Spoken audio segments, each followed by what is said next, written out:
अस्सलाम वालेकुम everyone, welcome to Ayesha smart zone. आज की इस वीडियो के अंदर हम इंट्रोडक्शन टू डेटाबेस पढ़ेंगे। ये बहुत ही इंपॉर्टेंट टॉपिक है बीएस के स्टूडेंट्स के लिए। सो आपने वीडियो को बिल्कुल स्किप नहीं करना। अगर आप चैनल पर नए हैं तो चैनल को सब्सक्राइब कर दीजिएगा। इसके अंदर मैं आपको डेटाबेस के बारे में बहुत ही इंपॉर्टेंट टॉपिक्स डिस्कस करने वाली हूँ। इसके साथ शॉर्ट क्वेश्चन, इसके इंपॉर्टेंट लॉन्ग क्वेश्चन, किस तरह से पेपर आ सकता है आपका, तमाम चीज़ें आपके साथ डिस्कस करूँगी। आपने वीडियो को लाजमी देखना है एंड तक। और अगर आप चैनल पर नए हैं तो चैनल को सब्सक्राइब कर दीजिएगा please please please. So let's start our today's discussion. देखिए यहाँ पर सबसे पहले हमारे पास डेटाबेस की डेफिनेशन है। डेटाबेस की डेफिनेशन के अंदर क्या आता है? Data is a collection of related data. Data हमारे पास क्या है? कलेक्शन होती है रिलेटेड डाटाज की। और अगर हम डेटाबेस मैनेजमेंट सिस्टम की बात करें तो डेटाबेस मैनेजमेंट सिस्टम हमारे पास क्या है कि डाटा को मैनेज करना। ये database management system is a software. ये आप अपनी वर्डिंग में भी लिख सकते हैं। डेटाबेस मैनेजमेंट सिस्टम एक सॉफ्टवेयर है जो कि क्या करता है, it is use to maintain the data. जो हम कलेक्टेड डाटा, जो डाटा हम कलेक्ट करते हैं उसको मैनेज करता है। ठीक है, हमारा जो डाटा कलेक्ट हो चुका हुआ होता है वो बहुत ही ह्यूज फॉर्म के अंदर होता है, उनका वॉल्यूम ज़्यादा होता है। तो डाटा का काम होता है, डेटाबेस मैनेजमेंट सिस्टम का काम होता है उस कलेक्टेड डाटा को मैनेजमेंट करना, उसको मैनेज करना। ठीक है, एक प्रॉपर और कंसाइज वे के अंदर डाटा को मैनेज करना डेटाबेस मैनेजमेंट सिस्टम का काम होता है। अब यहाँ पर आप इसकी डेफिनेशन भी पढ़ सकते हैं। A database management system is a collection of programs that are used to create and maintain a database. Next अगर हम देखें तो हमारे पास है डाटा और इन्फॉर्मेशन का डिफरेंस। ये क्वेश्चन आपके पास बहुत ही ज़्यादा इंपॉर्टेंट क्वेश्चन है। इतनी दफ़ा ये क्वेश्चन रिपीट हुआ है। इसका शॉर्ट क्वेश्चंस आते हैं, लॉन्ग क्वेश्चन में भी डिफरेंस कई दफ़ा आ जाता है। तो लॉन्ग क्वेश्चन में चांसेस कम होते हैं, लेकिन अगर आ जाए तो आपने इसके 5 to 6 पॉइंट्स लिखने होते हैं।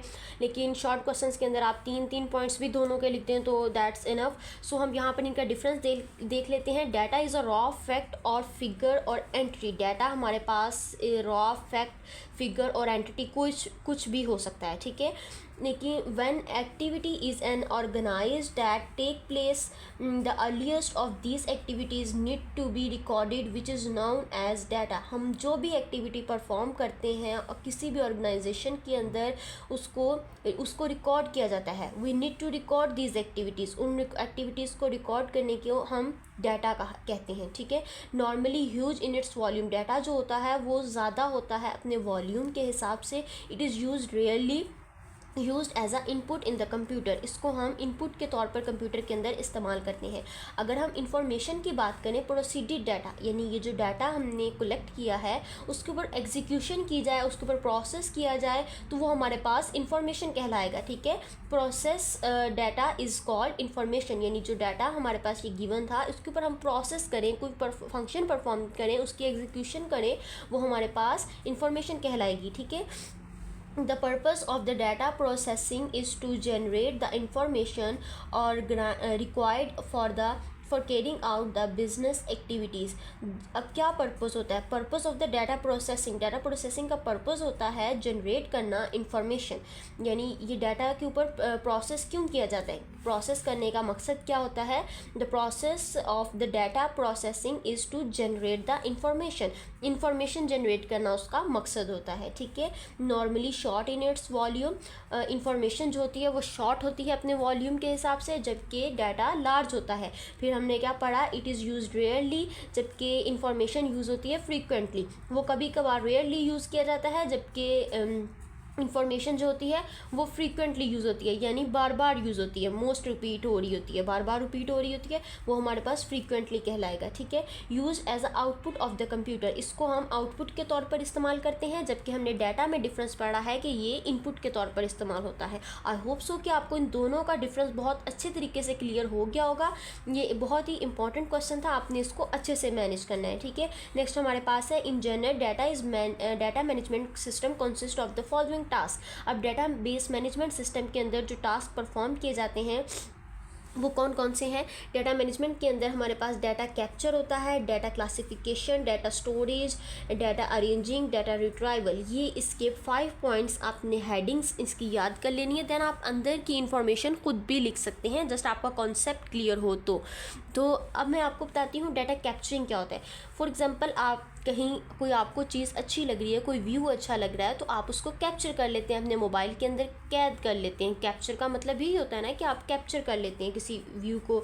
तो यहाँ पर कैप्चर का मतलब क्या है? Data capture which is the task associated with gathering the data यानी जो डाटा हमें अच्छा लग रहा है, या जो डाटा हमारी इन ऑर्गेनाइजेशन के अंदर परफॉर्म हो रहा है, कुछ भी हम किसी भी चीज़ के बारे में डाटा कलेक्ट कर रहे हैं, तो वो कलेक्शन ऑफ डाटा की कलेक्शन या डाटा की गैदरिंग हमारे पास डाटा कैप्चर कहलाएगी। ठीक है, वो हमारे पास क्या कहलाएगी? Data capture. नेक्स्ट हमारे पास है डाटा क्लासिफिकेशन। अब डाटा के ऊपर डाटा को मैनिपुलेट करना, कैप्चर डाटा यानी जो डाटा हमने ऊपर कैप्चर किया है उसके ऊपर क्लासिफिकेशन का मतलब होगा डाटा को मैनिपुलेट करना। Data that has to be classified based on capture data has to be classified based on the nature and intended usage. उस डाटा के ऊपर मैनिपुलेशन करना हमारे पास डाटा क्लासिफिकेशन कहलाएगा। डाटा स्टोरेज के अंदर हम डाटा को स्टोर करते हैं। ठीक है, ये अपने डाटा स्टोरेज नाम से जाहिर है, डाटा को स्टोर करना। Next we have data arranging. Data arranging का मतलब है it is very important to arrange the data properly. ये डाटा को अच्छे तरीके से एक अच्छे प्रॉपर वे के अंदर अरेंज करता है। ठीक है, डाटा रिट्राइवल क्या होगा? Data will be required frequently for further processing, यानी डाटा को दोबारा फ्रीक्वेंट पर्पज़ के लिए इस्तेमाल किया जाता है। मीन्स डैट कि हम डाटा को दोबारा इस्तेमाल कर सकते हैं। डाटा रिट्रीविंग का मतलब होगा डाटा को frequently, data will be required frequently for further processing. कोई भी फर्दर प्रोसेस करना है तो उसके लिए डाटा को दोबारा इस्तेमाल किया जाना। सो स्टूडेंट्स, आज की वीडियो में जस्ट हम इतना ही डिस्कस करेंगे। बाकी के डाटाबेस के इंपॉर्टेंट टॉपिक्स जो इससे रेलिवेंट बाकी इंपॉर्टेंट चीज़ें रह गई हैं वो मैं आपको अगली वीडियो में बताऊंगी। आपने एक मैं प्लेलिस्ट रेडी कर दूंगी, आपने वहां से इन तमाम वीडियोस को सुन लेना है। ठीक है, वीडियो ज़्यादा लंबी नहीं करनी ताकि तमाम स्टूडेंट्स जो हैं वो अच्छे तरीके से इसको समझ सकें और सुन सकें। सो मिलते हैं अगली वीडियो में। चैनल को सब्सक्राइब लाजमी कीजिएगा। अगर आपको वीडियो इन्फॉर्मेटिव लगी है तो इसे लाइक कर दीजिएगा, शेयर कीजिएगा and subscribe my YouTube channel for more informative videos.